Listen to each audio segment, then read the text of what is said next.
When you're asleep, Yes. how does God present messages to you? You see, the human psyche is fully provided with all the possibilities and all the eventualities which a man may confront.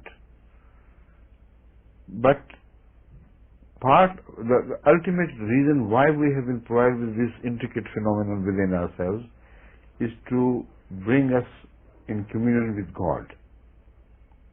Right? Mm. Now, if you have a radio set, there has to be some purpose to receive a certain program broadcast on a certain radio station. The more powerful the radio set is, the more clear the message would be. But a radio set without a remitting station is nothing. It's completely meaningless. Unless it goes haywire and starts, building its own messages and things by internal pulses and vibrations. This is exactly the case of human psyche, human mind. Human mind is fully equipped with all the recipient system of prophecy or communion from God.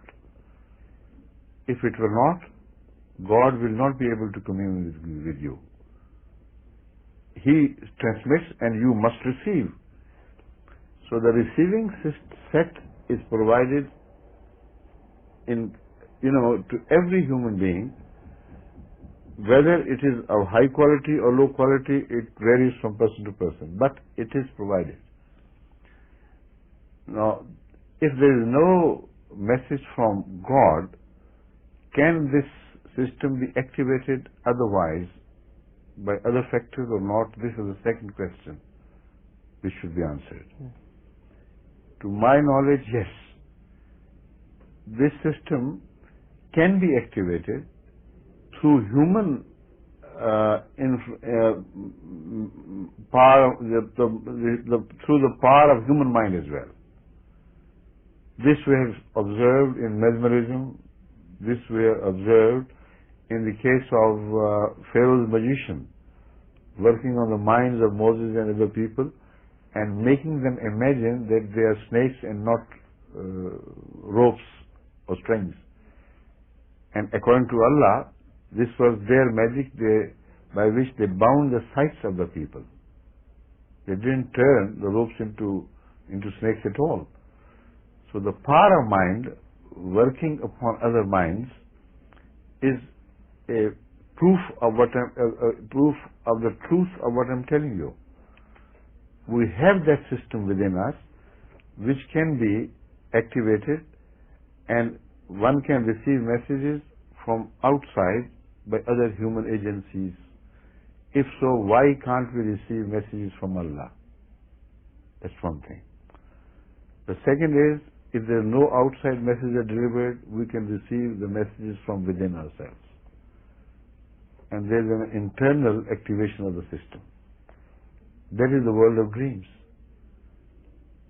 All that we think, all that we feel, our aspirations, our hopelessness, our disgust with things and so on and so forth, disappointments, fears, all continue to get buried below and below, layer after layer in the subconscious mind.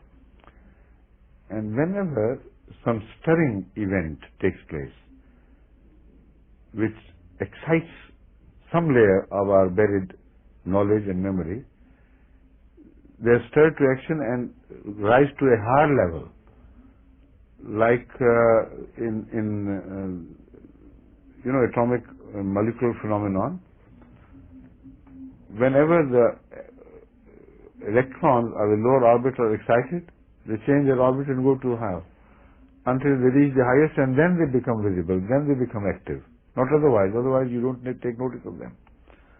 So similarly, human ideas are in latent, dormant stage, form, buried under the layers upon layers of other subsequent incidents and their memories.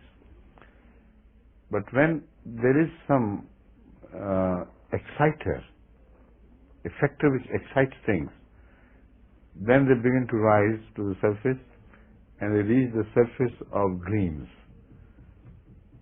Then the dreams are not fully organized. Sometimes they are not organized at all. But there's strange behavior, strange phenomenon, haphazard jumbling of things together. You sometimes begin to fly, sometimes you are afraid, sometimes you run away from somebody or something and you can't. And all those dreams are rather hazy and disjointed and things. These are not divine dreams, because the divine dreams would have a message, like a human message, when it is delivered to the same psyche. Although a weak message, yet it is organized. So whenever you work your mind with somebody, you have a very specific message to deliver, and if you're powerful enough, you succeed in delivering that message. Like I've told you the example of Moses and the Pharaoh's magicians.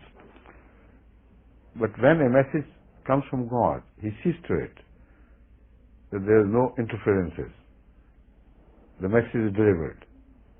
And if there are interferences, God sees to it that they are removed later on, and the message is finally settles down as a pure message from God. Now, it has its own internal signs, which can be read by those who know the art of interpretation of dreams. That is what reminds us of Hazrat Yusuf alayhi salam. The way he interpreted the dream of the king of Egypt of that period, while all others had failed and they said it is just a psychic process, that is what they said. Al-Ghaful Ahlam. Their dreams which are just disturbance of stomach and this and that, some psychic disorder has made you see this dream. But Hazrat Yusuf alayhi salam knew the art, because he had learned it from God Himself. He immediately saw what was within it. And the subsequent years proved the events as they were unfolded later on, for 8 years continuously, that he was right. 100% right.